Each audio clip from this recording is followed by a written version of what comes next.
तो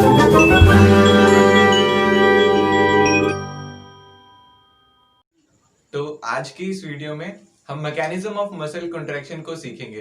तो mechanism of muscle contraction को सीखने से पहले हमें मसल का स्ट्रक्चर अच्छे से आना चाहिए और थिन फिलामेंट और थिक फिलामेंट का स्ट्रक्चर भी अच्छे से आना चाहिए, जो कि हमने प्रीवियस वीडियो में सीखा है। तो अगर आपको वो प्रीवियस वीडियो देखना है जो कि काफी इंपॉर्टेंट है, तो आप आई बटन पर क्लिक करके देख सकते हैं, जो कि काफी इंपॉर्टेंट है। और अगर आपको वो पहले से आता है तो चलिए कंटिन्यू करते हैं। तो देखिए, मैकेनिज्म ऑफ मसल कॉन्ट्रैक्शन को समझने के लिए मैंने उसे चार पांच पार्ट में डिवाइड किया है। जैसे motor unit, calcium bind to the troponin, ATP binds to myosin, myosin binds to actin and power stroke. तो इनको हम वन बाय वन देखते हैं। तो चलिए स्टार्ट करते हैं मोटर यूनिट से। अब कोई भी अगर कोई मसल सेल है तो वो अपने आप में तो एक्साइट होगा नहीं, तो उसको एक्साइट करने के लिए, स्टिमुलेट करने के लिए ब्रेन से मैसेज सिग्नल का आना जरूरी है। और उसको आने के लिए जो ये एक न्यूरॉन है, क्या है, न्यूरॉन का एक्सॉन एंड है। न्यूरॉन का एक्सॉन एंड है। आप सबको पता है कि न्यूरॉन्स आपस में साइनेप्स बनाते हैं। इसी तरीके से यहां पे भी एक साइनेप्स बनेगा। किस किस के बीच में? एक न्यूरॉन और एक मसल सेल के बीच में। This is sarcolemma. ये हमने पढ़ रखा है, हमने देखा है कि जो मसल सेल है उसकी प्लाज्मा मेम्ब्रेन को हम सार्कोलेमा बोलते हैं। तो सार्कोलेमा में कहीं कहीं जगह थोड़े से पिट्स होते हैं जहां पर ये एक्सॉन एंड मिल करके साइनेप्स बनाता है, और ये स्पेस होता है बीच में, जिसे साइनेप्टिक स्पेस बोलते हैं, क्लेफ्ट बोलते हैं। तो अब क्या होगा कि स्टिमुलस आएगा। स्टिमुलस कैसे आएगा? आपको पता है कि न्यूरोट्रांसमीटर्स होते हैं। तो यहाँ पर जो न्यूरोट्रांसमीटर है वो है acetyl choline, ACH। Acetyl choline is the neurotransmitter here. तो क्या होगा कि इसके जो वेसिकल्स होंगे, इसके जो पैकेट्स होंगे, वो एक्सॉन की मेम्ब्रेन से फ्यूज करके जो एसिटाइल कोलिन न्यूरोट्रांसमीटर है वो इस स्पेस में स्प्रेड आउट हो जाएगा, और जिसकी वजह से जो सार्कोलेमा में प्रेजेंट एसिटाइल ACH रिसेप्टर्स हैं, ACH के रिसेप्टर्स हैं, उनको बाइंड करेगा। उनको बाइंड करने से होगा क्या कि सार्कोलेमा की कैल्शियम के लिए परमिएबिलिटी चेंज होगी, और जो आउटर स्पेस है मसल सेल से, वहां से कैल्शियम जो है वो मसल सेल के अंदर आएगा। तो क्या हुआ? स्टिमुलस से परमिएबिलिटी चेंज हुई सार्कोलेमा की, जिससे कैल्शियम बाहर से, सेल के बाहर से सेल के अंदर आया। अब देखिए अब क्या होगा। जैसे ही कैल्शियम अंदर आएगा, मायोसाइट के मसल सेल के अंदर कैल्शियम आएगा, तो क्या होगा कि ये जो है इसे हम बोलते हैं sarcoplasmic reticulum.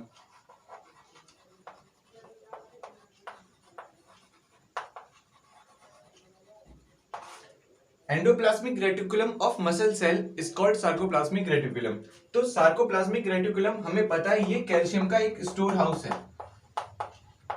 Store house of calcium. तो जैसे ही क्या होता है कि कैल्शियम मसल सेल के अंदर आएगा, ये स्टिमुलेट करेगा कैल्शियम के रिलीज को सार्कोप्लाज्मिक रेटिकुलम से। मतलब कैल्शियम के आते ही बहुत सारे कैल्शियम आयन सार्कोप्लाज्मिक रेटिकुलम से बाहर निकलेंगे। कहां पर? सार्कोप्लाज्म के अंदर। तो अब हुआ क्या यहां पे? कैल्शियम का रिलीज हुआ। किसकी वजह से? कैल्शियम ने इंड्यूस किया। तो इसे बोलते हैं CICR, calcium induced calcium release. तो यहां पे क्या हुआ? Calcium induced calcium release.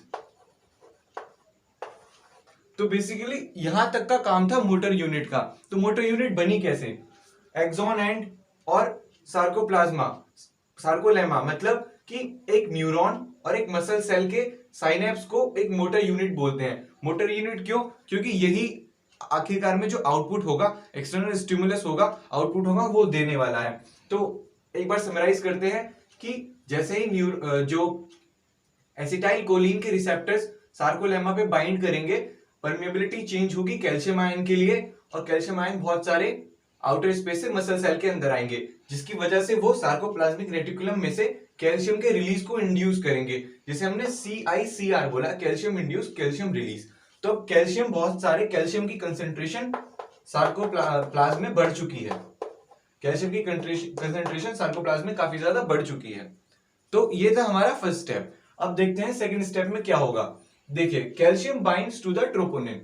हमने प्रीवियस वीडियो में देखा था जब एक्टिन का स्ट्रक्चर था तो एक्टिन 3 प्रोटीन से बना था। जो थिन फिलामेंट था वो 3 प्रोटीन से बना था, एक्टिन प्रोटीन, ट्रोपोनिन और ट्रोपोमायोसिन। तो ट्रोपोमायोसिन क्या कर रहा था, वो जो मायोसिन बाइंडिंग साइट्स थी एक्टिन पे उनको मास्क करे हुए था, तो उनको एक्सपोज करने के लिए कैल्शियम की जरूरत थी। क्यों? क्योंकि जो ट्रोपोनिन प्रोटीन है वो ट्रोपोमायोसिन से भी जुड़ा हुआ है, एक्टिन से भी जुड़ा हुआ है और उसमें कैल्शियम बाइंडिंग साइट भी है। तो जैसे कैल्शियम ट्रोपोनिन की टीसी साइट मतलब कैल्शियम बाइंडिंग साइट से जुड़ेगा तो उसका कंफर्मेशन चेंज होगा और ट्रोपोमायोसिन खिंच जाएगा। इट मींस कि जो एक्टिन पे मायोसिन बाइंडिंग साइट है, मान लीजिए कि ये जो एक्टिन है हमारा, एक्टिन थिन फिलामेंट है, यहां पर कहीं मायोसिन बाइंडिंग साइट है और इसे ट्रोपोमायोसिन ने ऐसे कवर कर रखा है। तो जो ट्रोपोनिन होगा ये इसकी कंफर्मेशन चेंज होगी और इसे पीछे खींच लेगा। मान लीजिए कि इसने क्या किया, ट्रोपोमायोसिन को इधर खींच लिया, तो ये जो मायोसिन बाइंडिंग साइट थी ये एक्सपोज हो गई जिससे कि ये यहाँ पे अटैच हो सके। तो देखिए, जो ये साइट थी मायोसिन बाइंडिंग साइट एक्टिन पे, ये अनमास्क हुई तो कैल्शियम ट्रोपोनिन से जुड़ा है, मायोसिन बाइंडिंग साइट एक्सपोज हो गई है। तो ये था हमारा दूसरा स्टेप। अब देखते हैं तीसरा स्टेप क्या है। तीसरा स्टेप है एटीपी बाइंड्स टू मायोसिन। अब अगर आपको लास्ट वीडियो का मायोसिन का स्ट्रक्चर याद हो, थिक फिलामेंट का स्ट्रक्चर याद हो, तो उसके हेड रीजन में 2 साइट्स थी, एक तो एक्टिन बाइंडिंग साइट और दूसरी थी एटीपी बाइंडिंग साइट। तो वहीं पर एटीपी आकर बाइंड करेगा और फिर मैंने बताया था कि जो मायोसिन है वो एटीपीएज एक्टिविटी शो करता है। इट मींस कि वो एटीपी को हाइड्रोलाइज कर देगा एडीपी और फास्फोरस में, जिससे कि एनर्जी रिलीज होगी। तो अब देखिए, एटीपी प्लस मायोसिन बाइंड किया और तुरंत क्या होगा कि एटीपीएज एक्टिविटी की वजह से, जो कि मायोसिन की प्रॉपर्टी है, तो एटीपीएज एक्टिविटी की वजह से एडीपी प्लस फास्फोरस मतलब एटीपी में से एक हाई एनर्जी फॉस्फेट बॉन्ड टूटेगा, जिसकी वजह से एनर्जी क्या होगी, रिलीज होगी। अब ये एनर्जी रिलीज होगी तो होगा क्या, अभी तक क्या है आप देख रहे होंगे कि ये जो एक्टिन का हेड वाला पार्ट है उसमें क्या हो रहा है कि ये इस पोजीशन में है। तो मैंने आपको पहले भी बताया था लास्ट वीडियो में कि जैसे ही मायोसिन को एनर्जी मिलेगी तो ये इसकी कंफर्मेशन चेंज होगी, ये ऐसे कॉक्ड पोजीशन में आ जाएगा, जिससे कि ये रेडी हो जाएगा कि ये जो मायोसिन बाइंडिंग साइट एक्टिन में है उससे अटैच कर सके। तो हुआ क्या, एनर्जी से जो मायोसिन इस कंडीशन में था अब वो उसकी कंफर्मेशन चेंज हो गई कुछ इस कंडीशन में, कॉक्ड पोजीशन में आ गया, जिससे कि वो जुड़ सके मायोसिन बाइंडिंग साइट से, एक्टिन से जुड़ सके। अब देखिए अब क्या होगा, हम देखते हैं अपना fourth step, myosin binds to actin. तो क्या होगा, जैसे ही ये दोनों चीज एक साथ होंगी वो उसकी मायोसिन की शेप जो है वो कॉग पोजीशन हो जाएगी, वो उठ जाएगा और कैल्शियम जो है वो मायोसिन बाइंडिंग साइट एक्टिन पे उसे एक्सपोज कर देगा, तो तभी मायोसिन जो है एक्टिन से बाइंड कर जाएगा। अब कंडीशन देखिए कुछ कैसी है, मान लीजिए ये एक्टिन है और ये ऐसे यहां पे ये मायोसिन ऐसे इससे बाइंड कर गया। अब बाइंड कर गया तो अब यहां पर भी समझ सकते हैं कि मान लीजिए ये जो मायोसिन के हेड थे वो इस तरीके से यहां अटैच हो चुका है। तो अब क्या होगा कि अभी एक बात आपको ध्यान रखनी है कि जो हेड रीजन है उसमें एडीपी प्लस फॉस्फेट है अटैच। तो अब ये हुआ हमारा फोर्थ स्टेप। अब देखते हैं फिफ्थ स्टेप। फिफ्थ स्टेप है पावर स्ट्रोक। तो क्या होगा, जैसे ही मायोसिन का जो हेड रीजन है वहां से एडीपी और फास्फोरस रिलीज होंगे, तभी देखिए जैसे ही ये हेड रीजन जो था, मान लीजिए इसको इस तरीके से देखिए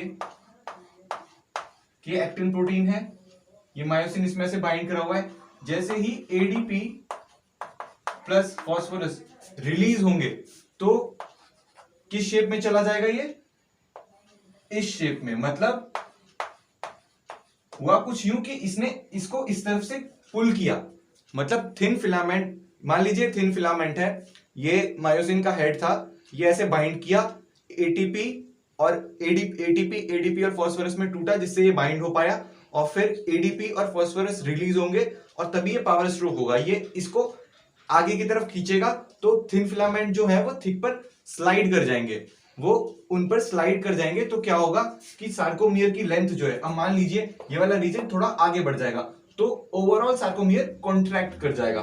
तो हुआ क्या, एडीपी और फास्फोरस जैसे रिलीज हुए, एक पावर स्ट्रोक हुआ जिसकी वजह से मायोसिन के हेड ने, जो कि एक्टिन से जुड़ चुका था, एक्टिन को अंदर की तरफ को खींचा, एम लाइन की तरफ खींचा, जिससे सार्कोमियर की ओवरऑल लेंथ जो है वो घट गई।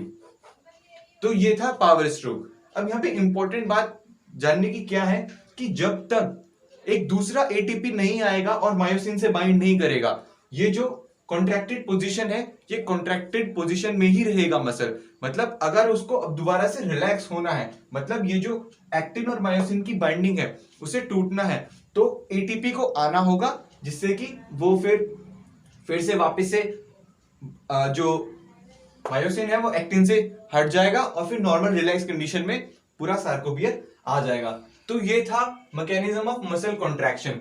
तो एक बार समराइज करते हैं। पहला स्टेप था मोटर यूनिट वाला, जिसमें कैल्शियम ने कैल्शियम के रिलीज को इंड्यूस किया, जिससे कि सार्कोप्लाज्मिक रेटिकुलम में से कैल्शियम आयन निकले, जो ये मसल फिलामेंट्स हैं, मसल फाइबर्स हैं, इनमें जाकर एक्टिन में ट्रोपोनिन की टीसी साइट से बाइंड करेंगे, ट्रोपोनिन की कंफर्मेशन चेंज होगी, मायोसिन बाइंडिंग साइट एक्सपोज हो जाएगी। उसके बाद मायोसिन से भी उस वक्त एटीपी अटैच हो चुका होगा, एटीपीएस की एक्टिविटी से एडीपी और फॉस्फेट पे टूटेगा, एनर्जी रिलीज होगी और मायोसिन की जो शेप है वो कॉर्क पोजीशन में आ जाएगा, वो उठ जाएगा ऊपर की तरफ। फिर मायोसिन बाइंड्स टू एक्टिन, जैसे ही वो उठेगा और साइट एक्सपोज होगी, एक्टिन और मायोसिन बाइंड कर जाएंगे। उसके बाद एडीपी और फॉस्फोरस रिलीज होंगे, पावर स्ट्रोक होगा और वो जो मायोसिन का हेड है वो एक्टिन को पुल कर लेगा।